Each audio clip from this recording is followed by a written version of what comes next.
ni mwendelezo wa maisha ya shujaa mpambanaji Sifa Bonaventure Bujune. Leo hii mtazamaji wangu, nakuletea moja ya ushuhuda ambao alishuhudia akiwa kanisani.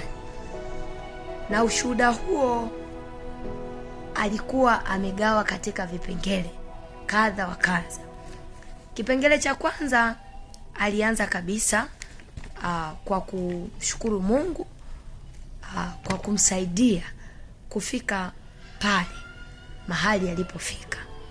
Zaidi alimshukuru Mungu sana, kusema kwamba mimi binafsi sikujua kama iko faraja ambao naweza nikaipata kama leo hii ambavyo nimepata faraja hii kupitia ibada hizi. Ni moja ya kitu ambacho alikizungumza akiwa anashuhudia.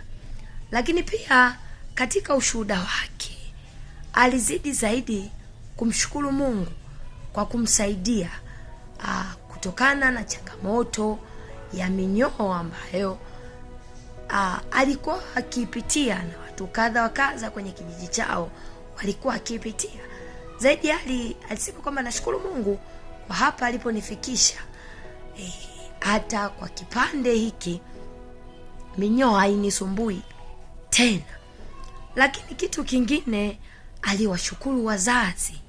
Alimshukuru baba Mbarikiwa Mwakipesile pamoja na mama Salome Mwampeta kwa malezi yao, kwa tamanio lao kutamani pengine naye apige hatua.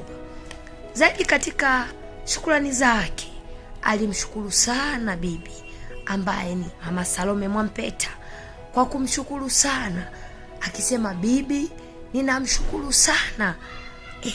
Ninamshukuru sana, amekuwa hamasa yangu. Pamoja na yote, kuna muda hata siwi mzembe kuomba, kwa sababu nakumbuka kwamba bibi lazima tu ataniuliza, pengine atanicheka.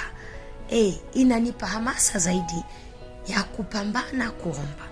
Lakini pia akamshukuru bibi kwamba bibi, namshukuru hata kwa biashara ya kitoweo, biashara ya vitoweo ambayo leo hii mimi ninauza kuku na bata. Lakini ni biashara ambayo imebadili sana maisha yangu, imebadili sana jina langu kupitia biashara hii. Kitu cha tatu zaidi ambacho hata mimi kilinipa kushangaa sana, alimshukuru Mungu sana, kusema namshukuru Mungu ambaye amenisaidia hata kuchukua maamuzi haya leo hii, mimi kutangaza kuwa toashi, kuamua kuwa toashi, kuwa wa Bwana milele. Haikuwa rahisi. Katika shukrani zake alimshukuru Mungu sana na kusema namshukuru Mungu pamoja na kwamba katika kabila letu, katika familia yetu, nilikuwa nikiona hata mashangazi walikuwa na jitihada kadha wa kadha ya kupambana kwamba huyu binti angetulia ili siku ya siku akija kuolewa basi ikaweko heshima fulani. Lakini anasema mimi binafsi ilikuwa ni changamoto sana, kwa sababu nilikuwa ni mtu ambao nakuta akili yangu inafikiri tu kwamba nikija kuolewa, nikija kuwa na watoto. Lakini siku ya siku mimi Sifa Bonaventure Bujune na kuja kufanya maamuzi kama haya. Alizidi kumshukuru sana Mungu kwa namna alivyomsaidia, kwa namna alivyotuliza mwili wake, kwa namna alivyomsaidia hata kuchukua maamuzi haya. Haikuwa rahisi, haikuwa kazi nyepesi, lakini alikuja akachukua maamuzi hayo.